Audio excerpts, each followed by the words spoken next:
Claire's journey had been a disheartening one. She didn't know why, with every turn, she was surprised with more walking dead. Maybe she hadn't fully adjusted. She found dodging to them to be a successful method, only to shoot a couple of tight corners. Her aim was also a work in progress. She found herself working to hit them in the torso, center mass, and her brother Chris used to say. She remembered how angry he would get from watching the news reports, citizens protesting police brutality. He used to shake his head at the eyewitness reports, when the average citizen would ask, why not aim for the arm or hand? You could shoot the gun from their hand, and why kill a man? The more she fired her weapon, that night was the most of his words made sense. If a weapon is being used, it is a last resort, only as self-defense. You never aim a weapon at anything or anyone, unless you're willing to destroy, shoot, or kill. Though his words seemed to be wise at the time, she couldn't help but find them acquainted given her current predicament. She was literally sinking rounds into these things and could barely reacted. The only force sent them back a couple steps, allowing her to slip through the grasp. For now her strategy was working. But what if she was outnumbered and outflanked them? Then what? How would she make them immobile? It wasn't until one of her shots were high struck a zombie in the head, while she realized that she was having a hard time. One bullet sent the creature down, and it stayed down. No movement. Claire couldn't help but smile at the success, at the twisted way. It was the answer to her prayers. Of course they're zombies. Gotta destroy the brain. She wasn't so sure why the brain was different. After all, there were other vital organs she was hitting. Like the heart, for example. She didn't care much of the science to it, only to be ready to take advantage of her newfound tactic, so she may survive the night. She found herself on her way to the street. Immediately she was overwhelmed by the stench of death that she had thought she was getting used to. Claire removed the handgun from its holster and held it in front of her, with the palm up against her mouth and nose. That's when she heard it, a sickening squelch and squish of snapping bone and tearing flesh. Claire removed her hand from her nose and wrapped around her grasp with the handgun. She overtook behind the nearby Cadillac and slowly rolled her head around the corner of the trunk of the car and spotted about 5 zombies hunched over, feeding the bullet-riddled corpse of a man. It was like looking at the mirror image of Kendo, except the backside. The dead man's spine glistened white beneath the red muscle. He wasn't moving. Long since dead. Claire looked away and couldn't hold her stomach. She threw up the warm summer night on the pavement. What little food that was in her system now spilled over Raccoon City's streets. Claire squinted her eyes, hoping that they hadn't heard her, as she quietly sat listening to the noise, and quickly realized that the noise of tearing flesh was no longer in the air. Claire's eyes went wide as she turned back to see the group staring at her, her arms outstretched and moaning for their meal like it was their last. Claire stood up from her hiding place, and she considered turning around and running quickly, but quickly remembered everything was blocked off, so she ended up keeping running down the dead alleyways and ended up in Kento's gun shop. She knew that wasn't an option. That was when she saw it. Right above the large Metropian Raccoon City transit bus, in the distance towering over her, was a castle-like fortress with a clock reading 9:15, and the letters RPD was inscribed in the lights shining over them, illuminated them in the night sky. The only thing standing in her way were 5 zombies. Claire raised her weapon and fired quickly, going through the last 5 rounds of the magazine before loading the next one from Kento's gun shop. She slapped the mag home and pointed back at the undead before her and squeezed the trigger. The first shot went high in the end and hit the zombie next to the brow, setting him down immediately. Claire adjusted her aim and fired into the second half of the large group and sent 2 more down. The third stumbled back into a fall until she saw her opportunity and took it and raced over to the corpses, leaving one still standing in the mid and the other struggling to try to find its looting after being knocked down by a flurry of bullets. Claire kicked down the door on the bus and slammed it shut behind her once she was safe inside. Jack spent his night listening for anyone to come racing down the hall. It was unbelievable what a couple of hours of loneliness and silence was going to help his psyche. He spent the last couple of hours just thinking about his mistake and the very reason he was in this mess. Drove too fast, should have had a DD. His thoughts returned to his family, mainly his parents, the guilt he had felt for mistaking, wondering if he may see them again. Was this an isolated incident? A prank? Could this be happening in his hometown? Whatever it was definitely not a prank, although he wished it was in the back of his mind. He was wondering if he was going to die for a couple of minutes out of nowhere, and then the cops come in laughing and teasing him. For the first hour, though, the possibilities seemed more and more out there. Just when he heard it, heavy footsteps paddling down the hall, Jack sat up and leaned against the iron bars once more. Maybe his luck was going to change. There were a couple of loud bangs, loud enough to make Jack almost jump out of his skin. The door flew open, and Charlie rolled in, stumbling against the desk corridor. "Charlie! Holy shit, you came back!" Jack yelled while knuckling the iron bars. Charlie didn't seem to share his own excitement as he plucked the AR-15 from the tiled floor and holstered to his revolver. "We need to get out of here now," Charlie breathed heavily as he slammed the metal door closed behind him. The tired old man stumbled around his desk and started searching for something frantically. "Charlie, what's going on out there?" Charlie shook his head as he searched. "It was horrible. The perimeter was broken, and I barely escaped," Officer Banner said, as a couple of officers got away with this as well. "We gotta meet up with them at the receptionist. Head downstairs." Jack seemed confused by this strategy. "There's a basement in this place?" Charlie finally whipped up the keys from the drawer and slung the AR-15 over his shoulder. "Opposite Morrow downstairs is a car park. We're going to get ourselves into an armored van and make our way exfil." Charlie then began to walk over. The heavy metal door swung open behind him and stumbled in several figures. They moaned and groaned in protest as Charlie picked up his pace. Charlie reached the cell and fumbled for the keys, trying anything to get them one by one. "Oh my God, he doesn't know which one!" Jack shook his head. "What the hell are those things?" "We don't know. They're a bunch of murderers a couple of months back. We believe this is all connected, but we don't have time." Charlie raised his voice. Jack could hear it shake and rattle with fear. Jack wondered how in the hell they were going to escape in the room, with so many of these things blocking their only exit. "Charlie, give me your gun. I could cover you," Jack suggested. Charlie shot him a look questioning if his life would be any more danger. "Seriously? Why would I shoot you now? You're my only escape," Jack complained. Against his better instinct, Charlie removed his AR-15 from his back and handed through the bars. "Should be full. I didn't even get a chance to fire it outside," Charlie instructed. "You shot one of those before?" "Did some hunting with my father a while back. It's worth a shot." Charlie didn't seem to feel any better about it. Regardless, as he scurried for the keys, the mindless creatures closing down on them now faster than before. Maybe the light made them appear faster. Jack rested the AR against his shoulder and aimed it down on the iron sights, squinting.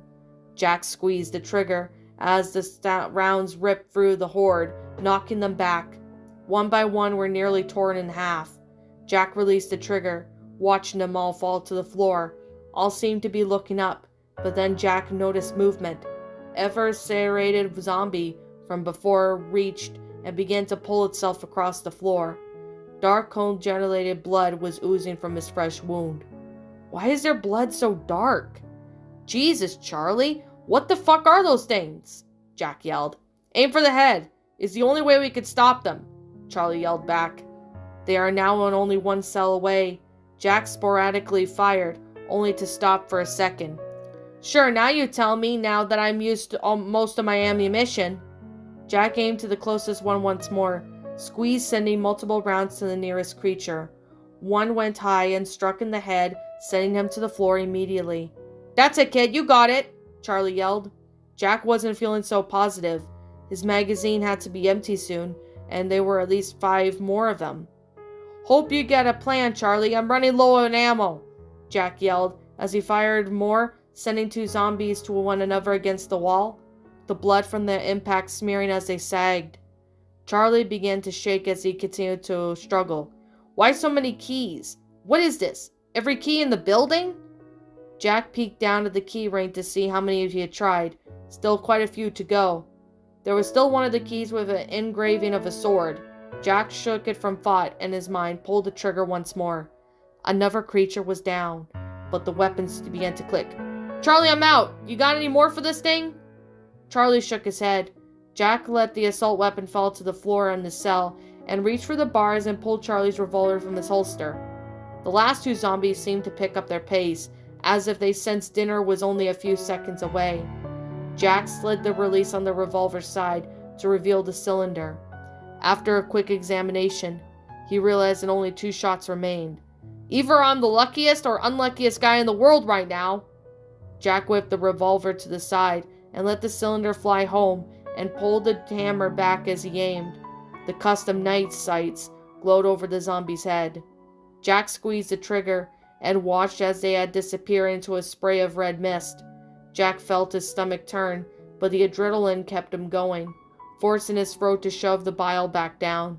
Jack shifted his weapon over and locked onto the last zombie and pulled the trigger. This time its brow slapped back, and the nose and the tongue wriggled out of its open jaw as it collapsed immediately. Jack let out a short-lived sigh of relief when he heard Charlie scream. Of course, Jack looked down at Charlie. No, I forgot the crawler. Charlie! Jack yelled. He felt sweat protruding from his brow, and the man who came back for him writhing on the floor in pain. Jack began to kick down the cell as hard as he could. Charlie pulled a knife from his boot and stabbed the creature in the chin. A dark blood poured from its face as it pulled itself onto its gripping an Adam's apple as its jagged teeth ripped what Jack assumed to be his jugular away. Fuck no! Charlie! But it was too late. Charlie struggled, holding back the creature for a moment or two longer before the air emptied its lungs. Jack backed away from the bars, placed his palms against his forehead, and felt his tears pouring from his eyes. Jack watched helplessly as the only person who gave a crap about him was eaten by the last crawler. No! Jack had turned his gaze to the cell bars and crouched down the feeding crawler. The knife was still protruding from its chin. Jack reached through the iron bars and grasped into its air in the hand. He pulled away from Charlie's corpse and held it before him. Jack sat looking into his lifeless eyes. For a moment Jack thought he saw humanity and felt his tears in his eyes well up once more. Instead, he shook the thought away and grasped at the hilt of the knife and pulled it out of its chin. And then he dangled the biting head right in the position. With all the might he managed to muster, jabbed it into the zombie's skull. The crawler sagged and its mouth hung open like a puppet's. Jack left the knife and tossed the head away. He peered over at Charlie's lifeless body inside. I'm sorry, Charlie. Leon pulled himself over to the concrete walls of RPD. His run to the massive police station had been a brisk one. He had no idea what those things were, but he was running low on ammunition and his sweat had become stick and cold from this escape.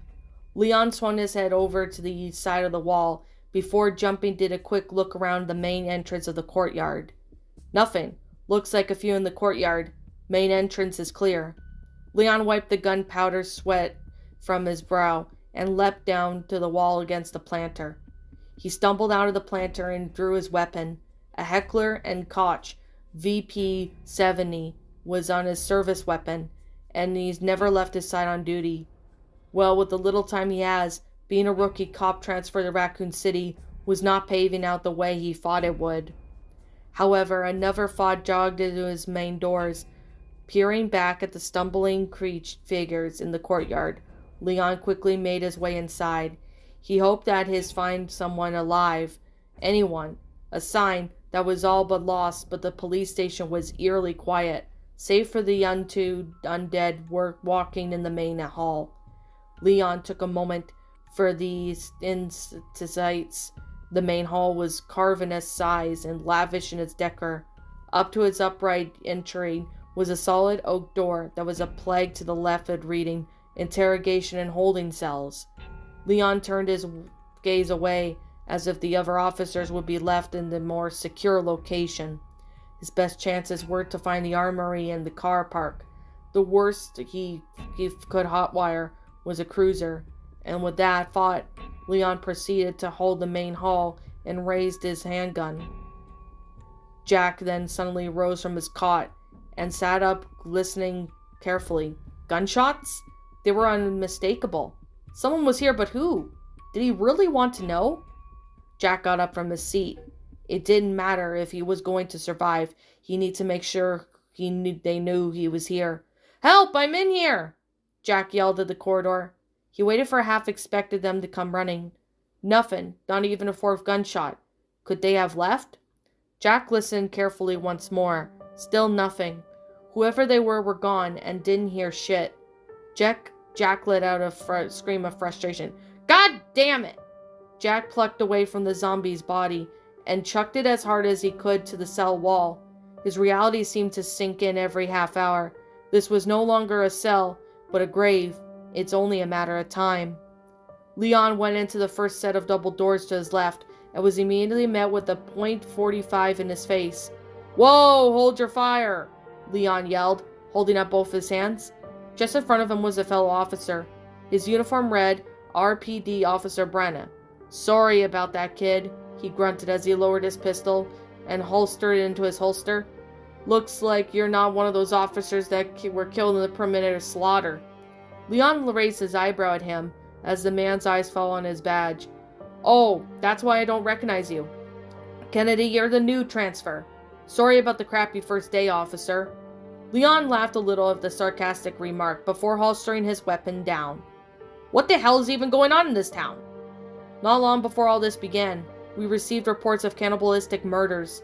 At first they were sporadic until the Stars went in and investigated Ground Zero in the nearby Arcalay Mountains, where the murderers began. Long story short, they returned and tried to warn what they encountered. The chief had them disavowed and stripped of their rank. They disappeared soon after that. And then all this, Barnard sunk into a nearby office couch as he wiped his brow in the glistening sweat. Leon wasn't sure what to say. It was all outlandish, and Bernard had told the story of how he explained it to 1,000 of times. Are there any other officers in the building? Leon asked. Bernard then looked at him, and between his fingers he seemed to think for a second. Actually, yes. Officer Stevens and Thompson are securing the armory to get us the keys to one of those armored SWAT vans. I recommend you come with us. There's nothing left here. Leon nodded before his thoughts turned to Claire. What about any survivors? Have we searched the building? Brenna seemed to sigh awkwardly. What's your name again, son? Leon was taken back by his attitude. Leon. Listen, Leon. I have seen what those things can do. I have watched many officers in this department, including lovely reception lady, lose their lives over risking their skins for others. You can leave this room and try to turn into a rescue operation. Two things will happen.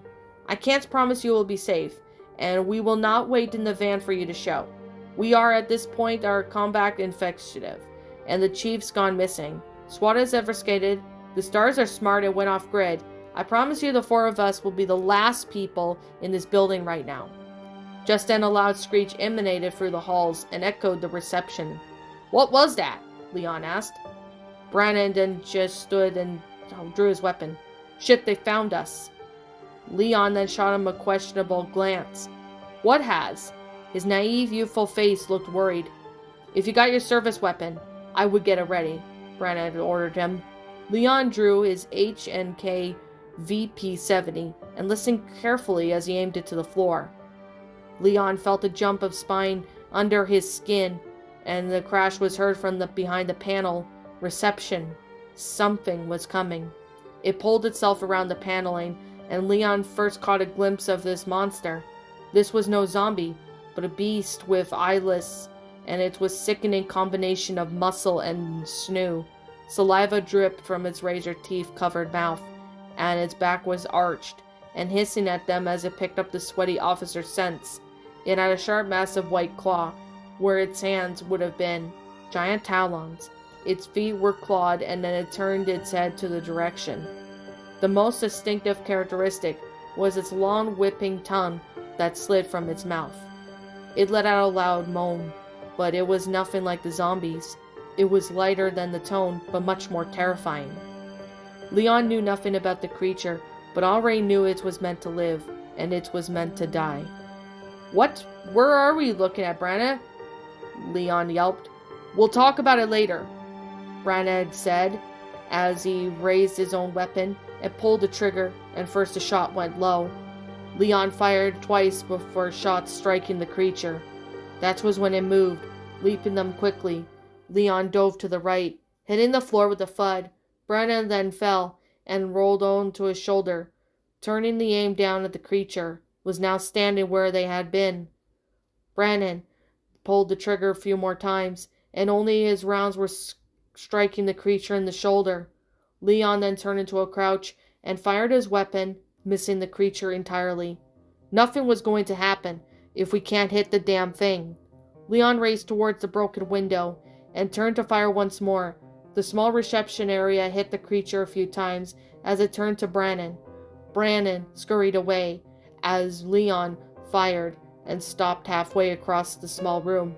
Fired twice before more slugs knocked the creature onto its back. It let out a sharp cry as it writhed in pain and quivered. Leon joined Brannan's side. "Nice shot!" "Likewise," Brannan answered with wide eyes. "Is it dead?" Leon started. As if right on cue, the monster flipped onto its hind legs and shot its tongue out at Leon, wrapping around its neck, and pulled him with all of his might. Brannan dove and grabbed Leon's boot. "Hold on, Leon!" He removed his combat knife from his sheath, and in one clean swipe cut the tongue away. The blood from the creature shot into the air in a single spurt. The creature let out another cry as it retracted its thrusting neck at Brannan, catching its wrists in its jaws. "Arrgh!" Brannan yelled. "Shit!" Leon reacted as he grabbed his fallen H&K, and while still lying on the floor, attempted to round its face. The creature fell again in the pool of its own blood. Leon rolled to his feet, trying to keep the weapon trained and on the downed creature. Brannan removed the bandage from his utility belt, wrapped it carefully, wincing in pain. "Ugh, it actually bit me." "You think it's dead now?" Leon asked as they both stepped over to the body. "Only one way to be sure," Brannan answered, as he pulled his own weapon down and in one quick motion pulled the trigger twice. Emptying the magazine, the creature's face became a caved pile of mush. "I think we're good, bro." He patted Brannan on the back. "What now?" Leon asked. "Now we need to get the status on Thompson and Stevens. Let's hope and see if we can get some weapons. I'm out," Brannan said. "Are you gonna be okay, man?" Leon asked as he holstered his 9mm. Brannan, it's a scratch. I'll be fine."